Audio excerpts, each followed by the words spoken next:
Hello, I'm Taylour Tedder, City Manager for Boulder City, and welcome to the latest episode of Tedder Talks, a once-a-month look at issues and people impacting Boulder City. Unlike Las Vegas and Henderson, who rely on NV Energy for their electricity, our residents get their power from the city of Boulder City. The main source of our power is hydroelectric, which is still less expensive than solar. Joining me now is Joe Stubitz, Utilities Director for Boulder City. Welcome, Joe. Thank you. First, let's talk about this summer. So the city had several power outages in recent weeks. Can you talk to me about what causes that and what the crews do when an outage is reported? Sure. We had 10 days of temperatures over 110 degrees. We actually reached our peak demand on the 21st at 5 p.m., which is about 6 times higher than what our lowest demand is in early May. Oh, wow. So that in combination with the age of the equipment is kind of what led to a lot of the failures out there. When an outage is reported, crews respond immediately. They assess the severity of the outage and they look to restore power as soon as possible. There's very specific benchmarking done for power utilities. How does Boulder City measure against similar communities? Boulder City is actually in the top 25 percentile for System Average Interruption Duration Index, or SAIDI. We actually received a recognition award from the American Public Power Association last year for that fact. Seems like there's a lot of misconceptions about solar power that's generated in Boulder City. Can you talk to me a little bit about that? Sure. Many folks think that all of the solar that's out in the El Dorado Valley is going to Boulder City as utility. Actually, a small portion of it does. And just recently, 5 megawatts with town site solar.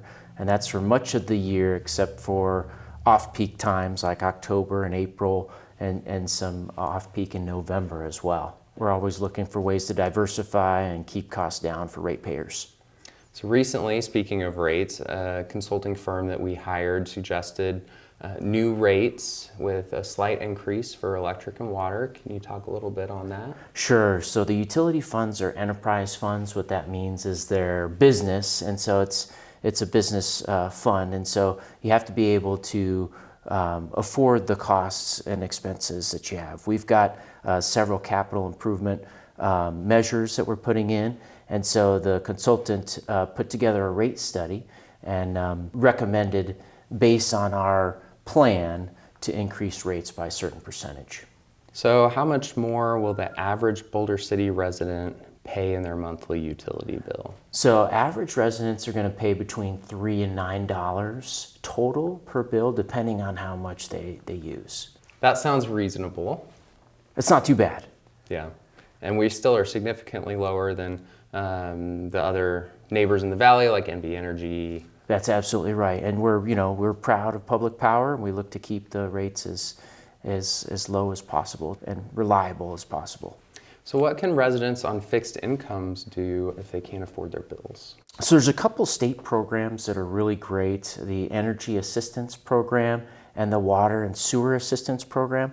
Both of these state programs are available to residents on fixed incomes depending on how much they earn, and Boulder City contributes a significant amount to these state programs. And we also have the budget billing. That's right. So what we could do on the utility billing side is average out what we expect a customer to use in a year, and then their bills would be fixed for a year, and then at the end of the year we'll make an adjustment, either a little bit less or a little bit more, Sure, instead of having your bills go up. So you've been working with the Southern Nevada Water Authority in really recent months, recent years. What projects are at the top of your list? So top project on my list is the water reclamation project for our unused and treated wastewater. The board just passed a feasibility study to examine 2 uses of that resource, one for direct reuse for irrigation and another for indirect reuse, getting the water back to Lake Mead via an injection well. I mean, that project is really going to save a lot of water for the community, whatever we decide to do. And another project right below that, on top of my list, is the turf removal, getting the municipal golf course kind of in line with the new water budget. So anything that we can do to kind of spread our resources as far as possible. Joe, thank you so much for your time today. Really appreciate it. Yeah, it's my pleasure. Be sure to check out Tedder Talks once a month at bcnv.org/Tedder. Thank you for tuning in, and we'll see you next month for the next Tedder Talks.